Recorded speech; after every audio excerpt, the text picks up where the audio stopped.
We are tracking a Russian assault surging through the Petropavlivka snowstorm.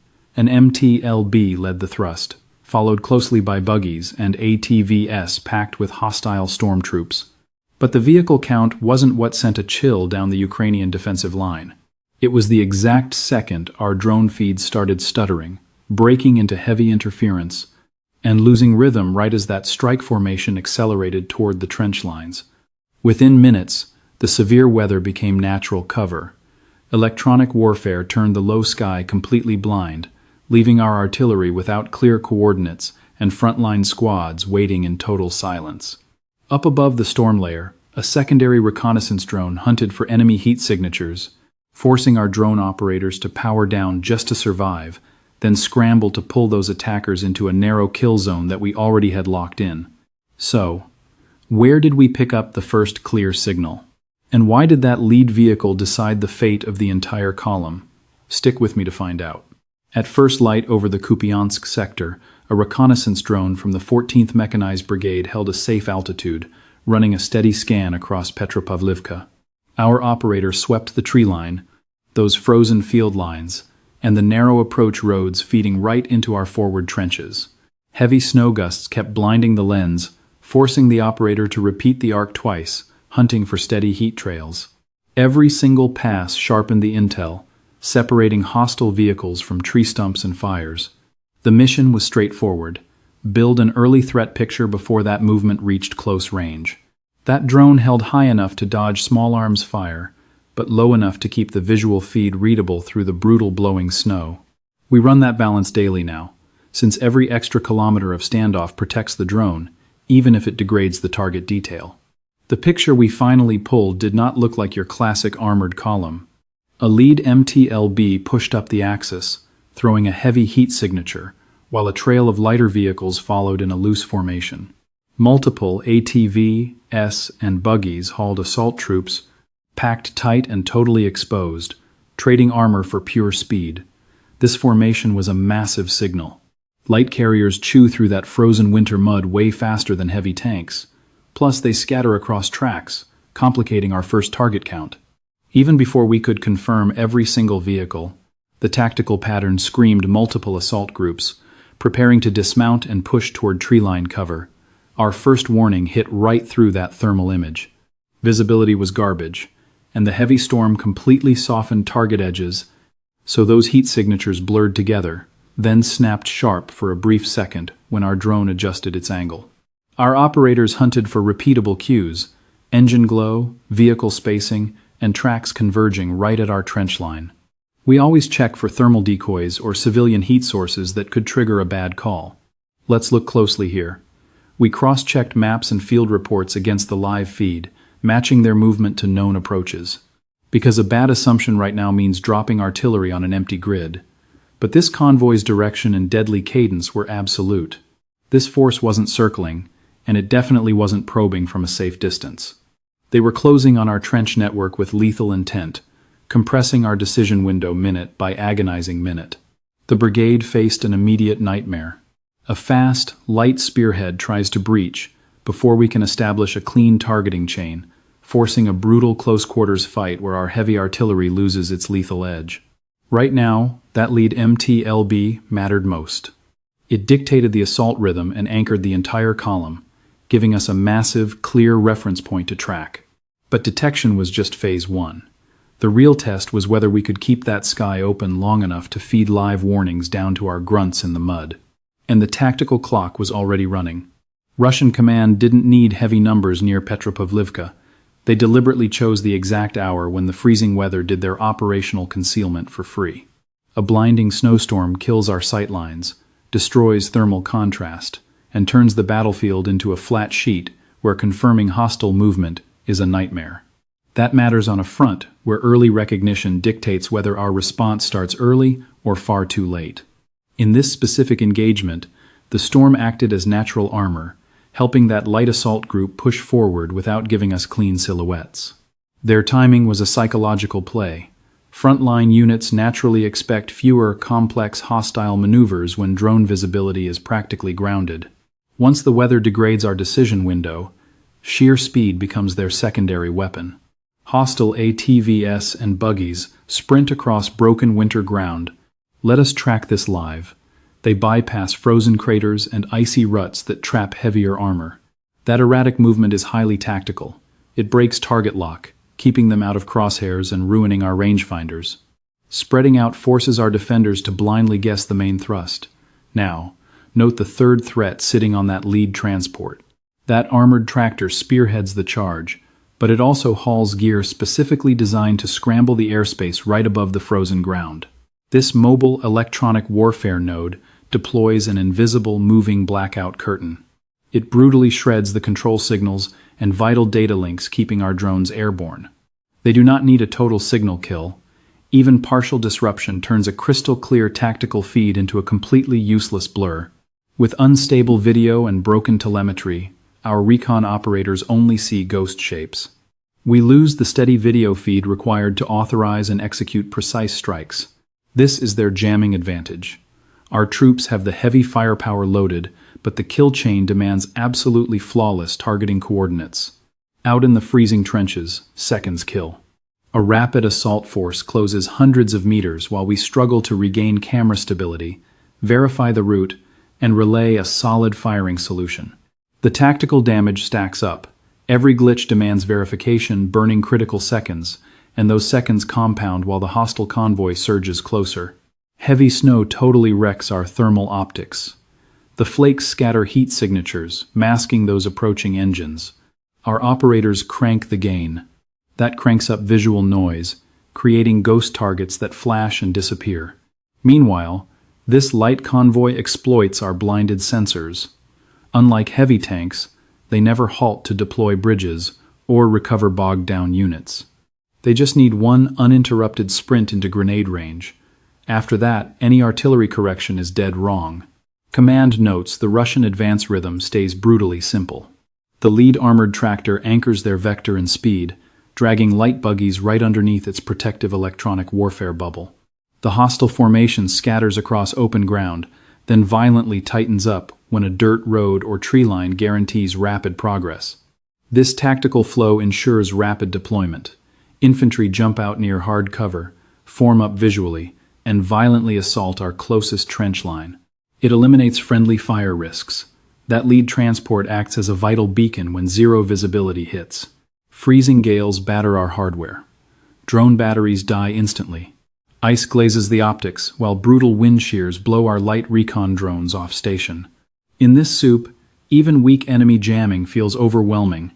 Our pilots are fighting a two-front war against freezing weather and signal rot. Radio discipline collapses rapidly. The front line screams for constant situational updates. Stick with me here. Panicked radio traffic clogs the network. For our defenders, the true nightmare is not the vehicle count, but this lethal fusion of blizzard, speed, and jamming hitting all at once. When that hostile electronic warfare dome finally suffocates the low winter sky, our biggest tactical crisis is not ammo shortage. It is losing the stable visual feed required to put high explosives on target. As Russian armor pushed forward, our drone screens degraded into a specific nightmare that pilots actually dread more than a total blackout. The live feed heavily stuttered, then dissolved into a useless gray smear. Essential telemetry feeding us altitude, velocity, and vector data completely broke down. This catastrophic mix spawns a deadly blind spot. Command can no longer verify the visual intel or the actual coordinates of the drone. Once telemetry drops, a pilot blindly drifts off the assigned patrol route. Camera vectors shift uncommanded. Even a minor angle deviation easily masks an approach road behind a tree line, making the hostile convoy randomly vanish, pop up, and disappear again. On a clear day, brief signal distortion is just an annoyance. During a blizzard, those lost seconds grant massive ground to a hostile shock troop already breathing down our necks. Sensor ops might detect fleeting thermal signatures, but the shaky image totally fails to separate armor from background terrain, or let us accurately calculate their spacing. The result is paralyzing doubt, and doubt kills command decisions. This is exactly where our artillery defense starts completely breaking down. Heavy guns fire fast when a target grid is pristine, verified, and continuously updated during an advance. But right now, the grid is garbage. Every single fire mission relies on a failing video stream, even if the drone team swears they have a positive lock. I want you to remember this. Broadcasting coordinates over radio risks immediate detection, and one transmission invites devastating counter-battery fire. That intense combat pressure turns a standard op into a cautious one. Instead of forcing constant target corrections, Ukrainian teams wait for one stable window, double-check the visual, and decide if the tactical update justifies the risk. Every tactical pause hands the attacking armor more ground. The clock shrinks. I want you to see this. The exact same instability ruins FPV drone operations, but differently. Kamikaze drones demand a rock-solid video feed for terminal guidance against small, snow-masked targets. When bad contrast crashes into electronic warfare, pilots lose their attack line. Suddenly, a lethal precision strike degenerates into a desperate roll of the dice. Severe battery drain and rotor icing slash the flight window. A missed run means instant failure. That is exactly why defenders cannot blindly spam the kill zone with FPV drones on mere suspicion. Launch early, and you bleed drones into static. Launch late, and enemy armor breaches the trench. Meanwhile, the advancing Russian column thrives in this chaos. They just need to blind the defender's combat picture long enough to close the gap. Down in the dirt, the assault feels like a ghost. Warnings lag, and troops might see nothing until heavy engines roar through the blinding snow. That obliterates reaction time. Minutes of advanced warning collapse into seconds of brutal, immediate choices. What should be a long-range kill becomes a bloody doorway fight. Commanders sweat over whether to hold a drone in the air for a solid grid coordinate or shoot blind with a terrible confidence level. Frontline infantry have to guess whether to hold their sector or scramble response teams based on shattered radio traffic. Every single tactical call uses broken data, making deadly miscalculations highly likely. The most lethal side effect? Defenders start reacting to weather and jamming instead of the actual assault. But the nightmare does not end with a shredded video feed. Above the storm, Russian forces deploy a high-altitude recon layer hunting the pilots. Moscow's next brutal escalation happens high above the blizzard, where aerial surveillance optics can lock in and stay perfectly stable. A Russian Supercam S-350 orbits way higher than tactical quadcopters, holding a massive view when frontline feeds completely die out. In that Overwatch role, it runs deep background reconnaissance, vacuuming up a relentless battlefield picture that drives deadly follow-on strikes. Its lethal advantage is pure persistence. Instead of hunting one rogue truck in a whiteout, it stares at the map, waiting for repetitive tactical patterns. Military intel on the Supercam platform confirms both optical and thermal targeting packages, and thermal imaging is an absolute killer in winter. Freezing ground strips away background heat. Suddenly, a tiny thermal signature flares like a beacon against the dead, frozen tree lines. That is why the aircraft ignores individual frontline vehicles to dominate the battlefield. It hunts the electronic nervous system, keeping Ukrainian sensors and artillery alive. This is where modern gear gets you killed. Drone command teams rely on generators, heavy antennas, and battery banks. Every piece of that gear bleeds heat, making it vastly easier to spot than a camouflage sniper. An active command post glows like a cluster of fire, and that bright thermal cluster tracks cleanly across multiple flyovers. Starlink dishes are massive risks right now. To maintain satellite lock, they melt snow off their surface, dramatically cranking up their thermal signature. The longer a Ukrainian squad stays online, the more time a Russian thermal camera has to confirm they are a high-value target. Even tiny tactical changes matter. Popping a bunker door, swapping a hot battery, or firing up a trench generator creates a heat spike that separates troops from background static. Once a pilot squad gets marked, their coordinates get passed to heavy artillery. The price of staying logged in becomes a death sentence. Even a rough grid coordinate works. The enemy simply tightens the noose with repeated aerial sweeps until they pinpoint the target. For Ukrainian operators, this forces a tactical nightmare with no good exit. If they keep transmitting data, they deliver vital targeting intel to friendly guns, but their soaring heat and signal emissions invite instant destruction. If they kill the power to hide, they survive, but the infantry fighting in the mud goes completely blind. Think about it. That brutal pressure shifts priorities to pure survival, because a dead drone crew cannot support any future intercept. Listen up. This forces our commanders to accept blind spots. They have to plan defense with massive margins for error. Troops/non-essential gear, shrink radio bursts, and freeze movements that leak predictable heat signatures. Squads constantly shift their firing positions, because sitting still turns your heat signature into a dead-center target for enemy artillery. Here is the hard truth. Reconnaissance has evolved from spotting vehicles to hunting networks. A Russian drone lurking above the blizzard isn't just watching roads, it's actively hunting the exact comms gear linking our spotters to our heavy artillery. When our frontline operators go dark just to survive, Ukrainian forces have to pivot, turning the enemy's advance into a brutal kill box that's already locked down. Pinned under relentless Russian overwatch, this Ukrainian drone squad made a tactical call that sounds quiet, but absolutely dictates modern combat. They pulled the plug, powering down and killing emissions so the thermal optics in the sky lost their easiest targets. A comms blackout means everything. Monitors, Starlink routers, and battery chargers all bleed thermal heat that screams against the freezing snow. Kill those heat sources simultaneously, and you blind the enemy sensors. They have to guess, and guessing delays the artillery coming for your head. But the tactical cost hits instantly. Our trenches lose vital, real-time situational awareness, while a heavy Russian assault column pushes forward. The drone crew urgently needed to direct our defenders without lighting up the electronic spectrum and exposing themselves again. Let's break down their solution. They swapped digital trackers for a raw, undeniable physical signal. A scout bird dropped a blazing magnesium flare, burning a massive thermal beacon into the mud when the entire battlefield was completely whited out. Forget broadcasting exact GPS coordinates. Every unit simply oriented on that one blinding white dot on their thermal optics. They dropped that flare perfectly at a bridge crossing, using the brutal terrain and shattered roads to funnel Russian armor straight into a fatal bottleneck. It forcibly reshaped the battle space into a meat grinder, converting the enemy's momentum into pure predictability for one critical minute. This ruthless tactic slashed dangerous radio chatter.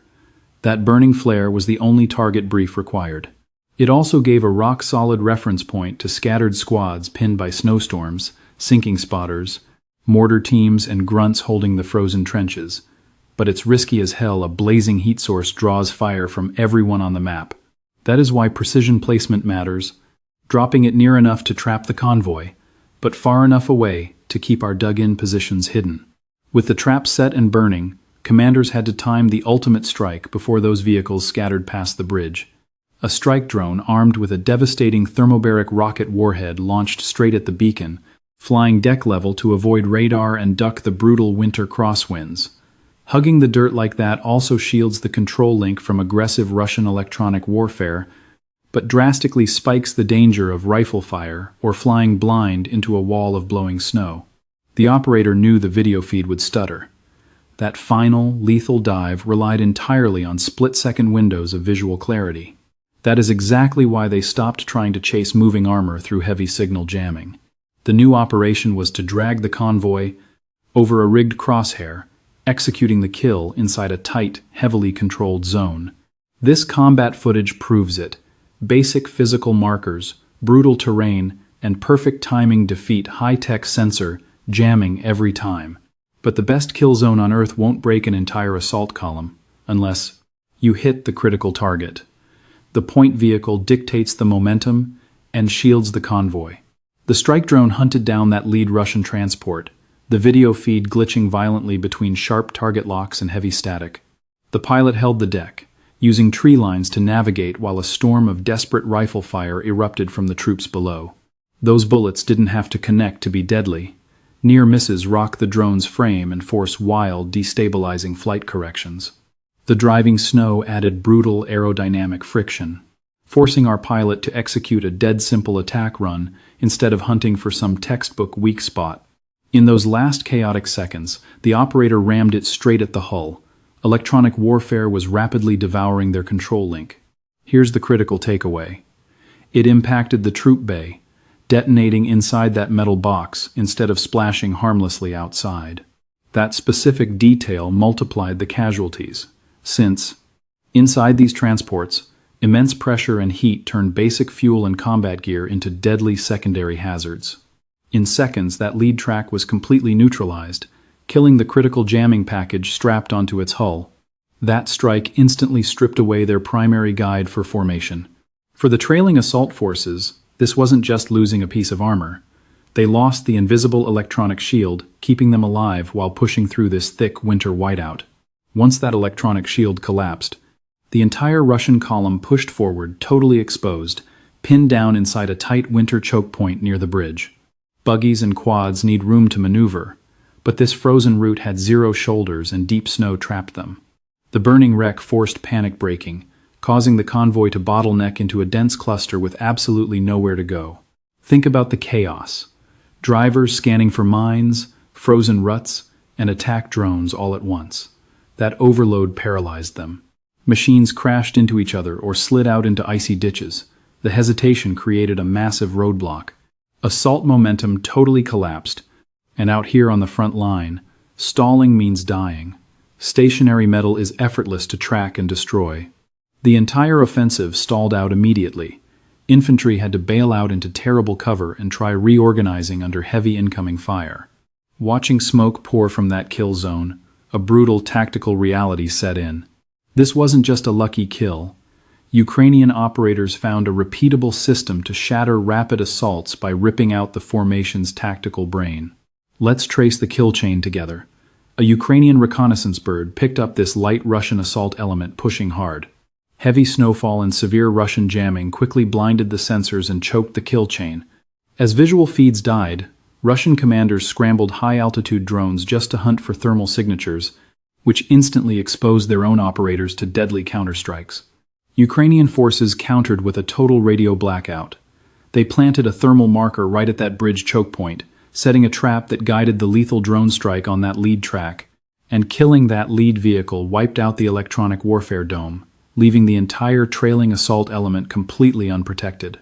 Those unarmored buggies and quads couldn't maintain combat speed through the narrow frozen corridor, so pure chaos replaced momentum. Look at the bigger picture. If this dynamic holds near Kupiansk, the next clashes belong to whoever dominates the airspace while blinding their enemy. Subscribe to Military Force for hard tactical intel on frontline weapons, battles, and breaking strategic moves. If this frontline situation report helped you grasp the brutal mechanics of modern combat, forward it to someone who only reads the mainstream headlines.